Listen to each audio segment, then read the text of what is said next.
दोस्तों, सैनिक समाचारों में आपका हार्दिक स्वागत है। सबसे पहले बात करूंगा दोस्तों हेडलाइंस की। जाट बलवान रेलवे स्टेशन प्लेटफॉर्म में जबरदस्त नजारा आपको देखना होगा, जहां पर सैनिक हैं और पूर्व सैनिक हैं। आखिर क्यों? वाह डीआईजी साहब, आप धन्य हैं, सैल्यूट है। इस उम्र में आप कर रहे हैं ये बड़ा काम और एक्स सर्विसमैन और उनके बच्चों के लिए जबरदस्त सौगात उठाएं फायदा। और दोस्तों, ऑपरेशन सिंदूर कितने जहाज गिरे लेकिन 2 लोग कैसे मरे, ये इससे खुलासा हो गया। हाँ जी दोस्तों, सबसे पहले मैं बात करूंगा, आप वीडियो देख सकते हो, ये रेलवे स्टेशन का है प्लेटफॉर्म के ऊपर, जहां पर जो यूनिट है 8 जाट के कुछ जेशू जवान और वहां पर एक्स सर्विसमैन पहुंचते हैं और एक दूसरे से किस तरह मिलते हैं। आपकी यादें ताजा हो जाएंगी। हर एक जवान है, रिटायर्ड है, वो अपने समय के लोगों से ढूंढ ढूंढ के मिल रहे हैं। ये भाई पूरे एक्स सर्विसमैन 90 और पहुंच गए भाई। और ये 18 जाट बटालियन वो यहाँ पर स्टेशन के ऊपर है। क्या है विकास? ठीक है, देखो ये हमारे 18 जाट के जवान। देखो हमारा तंबी सूबेदार मेजर धन्ना शेखरन, वेलकम। इस हार में आपका वेलकम है। पूरी टीम देखो यहाँ पर, पूरी 18 जाट यहाँ पर। क्या हाल है नरवीर है? ठीक है, पूरी टीम देखो, पूरी 18 जाट यहाँ पर स्टेशन पर। आज हरियाणा के पूरे एक्स सर्विसमैन सभी को खाना देते हुए योगेंद्र साहब अपनी बातें बताते हुए पूरे देखो कितना अच्छा लग रहा है, कितना अच्छा माहौल। नरेंद्र और अपने एक गुफ्तगू करते हुए हैं। योगेंद्र साहब थोड़ी चिंता में तो नहीं, लेकिन अभी खुश हैं। ठीक है, क्यों खाना बढ़िया चल रहा है प्रोग्राम। ये 18 जाट के पूरी देखो धर्मवीर साहब अपने पुराने जवानों से मिलते हुए। और आइए बनी, आइए बनी,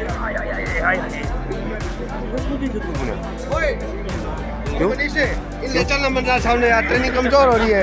जयपुर में जुड़ते हैं रामचंद्र मांझा कैनाल क्रॉसिंग करवानी है, ले चलो मन्ना सामने। वहाँ आ जाएंगे हम तो। देखिए पुराने आरपी के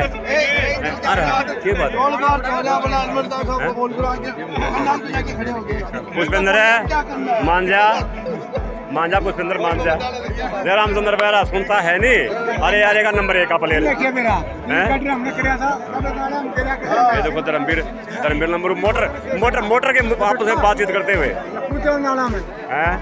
सुरेंद्र झटका बिल्कुल बॉडी का तनाज कर रखा है। और मनीष ठीक है।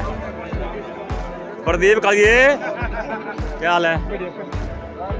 बहुत बढ़िया, कितना अच्छा लग रहा है। रामचंद्र देख नरपेंद्र आरपी के टिकटों की गिनती करे अभी। ये चन्नाराम सारे पुष्पेंद्र सिग्नल की पूरी नफरी अपने साथ में लेते हुए। और देखो ये पूरे हमारे रोबिन बाबू जी भी अभी अपना पेट को थोड़ा कम कर लिया है।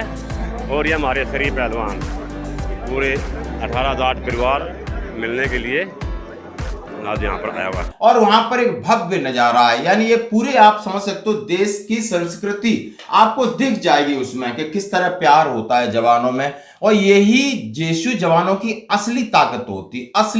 आज भी हम मिस करते हैं अपने उन साथियों को कि जो उनके साथ सर्व किया या उस यूनिट को।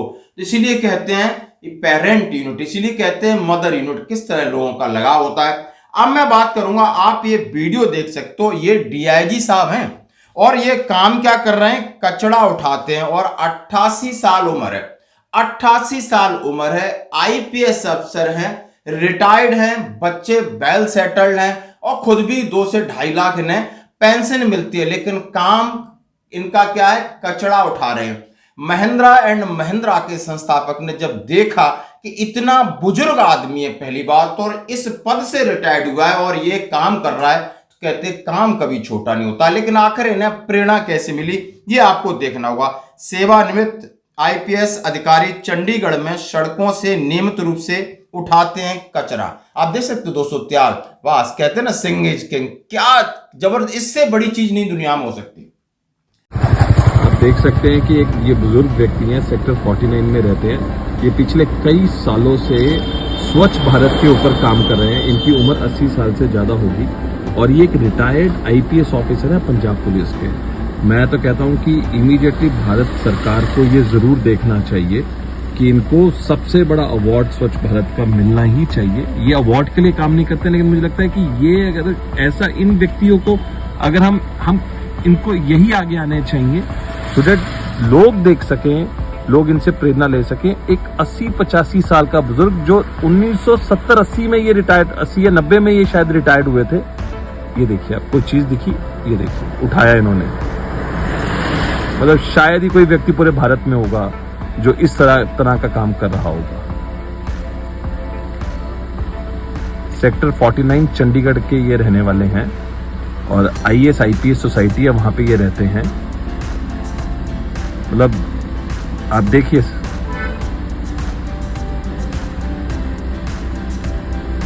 मतलब ये बहुत बड़े प्रेरणा के स्रोत हैं हम सबके लिए।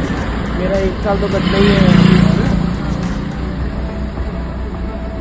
तो आप सबसे मेरा निवेदन है कि जो इस वीडियो को देखेंगे कि आप सभी प्रधानमंत्री जी से, होम मिनिस्टर साहब से, गवर्नर ऑफ पंजाब से और चंडीगढ़ एडमिनिस्ट्रेशन को तो जरूर देखना चाहिए कि एक ऐसा व्यक्ति चंडीगढ़ में रहता है जो हमेशा स्वच्छ भारत के लिए।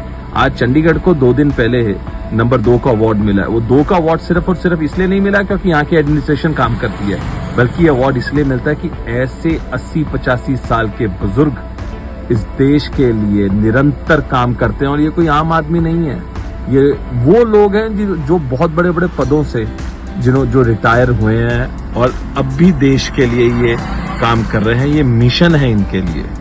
हम अपनी लाइफ को कितना लग्जरी बनाते हैं, पैसे का कितना इस्तेमाल करते हो, उसके साथ हमें पद प्रतिष्ठा के साथ, पैसे के साथ घमंड होता है और हम जमीन के ऊपर चले जाते हो। ये जमीन के नीचे आ रहे हैं, आप देख सकते हो।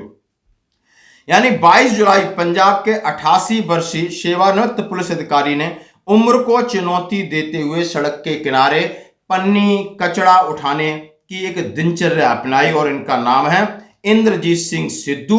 96 में पंजाब पुलिस में उप निरीक्षक DIG पद से सेवानिवृत्त हुए। आप समझ सकते हो, सुबह 5 बजे उठ करके इनका मिशन है कि रोड के बगल में जितना कचरा पड़ा है, पन्नी पड़ी है, रैपर पड़े, उन्हें कचड़े की गाड़ी में इकट्ठा करके और उसको ले जाना। इस तरीके से वो घूमते रहते हैं। सिद्धू इलाके में शाम के समय और सुबह और शाम एक चक्कर लगाते हैं। कचड़े वाली गाड़ी वहां से उनके पास म्युनिसिपालिटी वहां से लेते हैं और ये काम वो कर रहे हैं। आप देख सकते हो क्या उनका जहां आवासीय सोसाइटी है आसपास, वहां महिंद्रा ने पोस्ट लिखा हुआ, कहते हैं कि स्वच्छ सर्वेक्षण में चंडीगढ़ को मिली कम रैंकिंग से वह खुश नहीं है, लेकिन शिकायत करने की बजाय उन्होंने कदम उठाने का रास्ता चुना। महिंद्रा एंड महिंद्रा के संस्थापक ने कहा सैल्यूट, और ऐसे लोग, उनकी जबरदस्त प्रशंसा हो रही है। वीडियो पूरे देश में वायरल हो रहा है। लोगों ने सोचा कोई गरीब या नॉर्मल आदमी होगा, जब वीडियो हमें मिला तो हम आपके साथ शेयर कर रहे हैं। कहते हैं ना कि हमें कितनी लग्जरी लाइफ से ऊपर उठ करके हमें नीचे लेवल पर किस तरह सेवा करना चाहिए और सेवा का भाव शायद इस शख्स के अंदर है। 88 साल उम्र है, सैल्यूट भाई। अब मैं बात करूंगा कितने विमान गिरे, ऑपरेशन सिंदूर हो या अभी संसद में मानसून सत्र में, हर कोई ये सवाल कह रहा है। और ट्रंप महाराज जी ने उन्होंने दावा कर दिया कि भारत के लगभग 5 विमान गिरे तब से, और राहुल गांधी जी हमलावर हो गए और मानसून सत्र में संसद नहीं चल पा रही। Good deal. We have stopped wars between India and Pakistan, the Democratic Republic of the Congo and Rwanda. That was going on for 30 years. And by the way, India-Pakistan was probably going to end up in a nuclear war if they kept, they shut down 5 planes in the last attack. And it was back and forth, back and forth, back and forth. And I called them and I said, listen, no more trade. If you do this, you're not going to be good. But they're both powerful nuclear nations. And that would have happened. And who knows where that would have ended up. And I stopped it. Iran, you saw, we took out their... आज बड़ी मुश्किल से थोड़ा चला है। उन्होंने जवाब दिया कि सीज फायर क्यों किया। सीज फायर की तो बात थी कि पाकिस्तान के कहने से सीज फायर किया कि वो चाहता था और हमें हमारा टारगेट मिल गया था, हमने आतंकवादी ठिकानों को नेस्तनाबूद कर दिया था। अब कितने गिरे इसके ऊपर गोलमोल है, लेकिन एक जगह वैसा आती है कि भटिंडा में विमान दुर्घटना में मारे गए दलित व्यक्तियों के परिजनों ने सरकार से मुआवजे की मांग की। अब होता क्या है दोस्तों, 7 मई को एक विमान को कथित रूप से दुर्घटनाग्रस्त होता है जब ऑपरेशन सिंदूर चल रहा था, और ये भटिंडा के पास वहां पर 2 लोग काम कर रहे थे। जब विमान गिरता है तो जाते हैं, शायद उन्हें क्या है देखने के लिए, कुछ रेस्क्यू करने के लिए, तो वहां पर विस्फोट होता है। विस्फोट में 2 लोग झुलस जाते हैं, गंभीर रूप से उन्हें एडमिट कराया जाता है। बाद में एक एक करके दोनों की मृत्यु हो जाती है और वो जाते हैं प्रशासन से। यानी एक है जगमीत सिंह और गगनदीप कौर, उनके 2 बच्चे हैं और उनकी जो वाइफ हैं, उन्होंने सरकार से मांग की है कि इन्हें इस बात का मुआवजा मिले। तो दोस्तों ये खबर है, इस बात की पुष्टि करती है कि कहीं ना कहीं नुकसान हुआ है जो आपने इसमें बताया जा रहा है। अब मैं बात करूंगा इस लेटर की जो हम सबके लिए है। Government of India, ministry of defence, department of ex serviceman welfare, केंद्रीय सैनिक बोर्ड की तरफ से।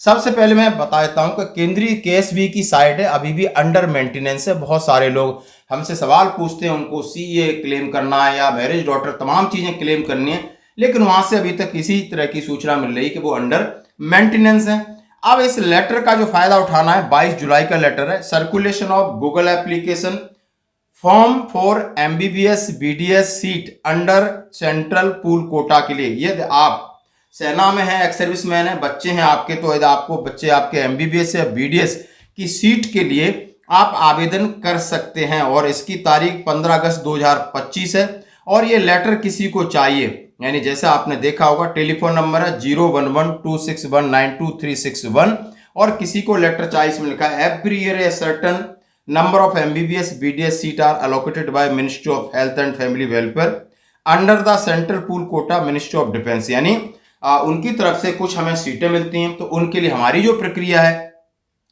केंद्रीय सैनिक बोर्ड उन्होंने उनकी रिस्पॉन्सिबिलिटी होती है। अब इसके लिए उन्होंने एलिजिबल जो एप्लीकेशन है एज पर मेरिट लिस्ट वो प्रिपेयर करेंगे और उसकी पॉलिसी उन्होंने 21 मई 2018 को बना रखी है। अभी केएसबी वेबसाइट आपकी अंडर मेंटेनेंस है और तो आप जाकर के DSW वेबसाइट www.dsgov पे जा सकते हो। DGR की वेबसाइट पे आपको मिल जाएगा। 15 अगस्त तक फॉर्म है, आप इसको फिल कर सकते हो, फायदा उठा सकते हो। दोस्तों आज की खबरों में इतना ही, बने रहिए हमारे साथ। धन्यवाद।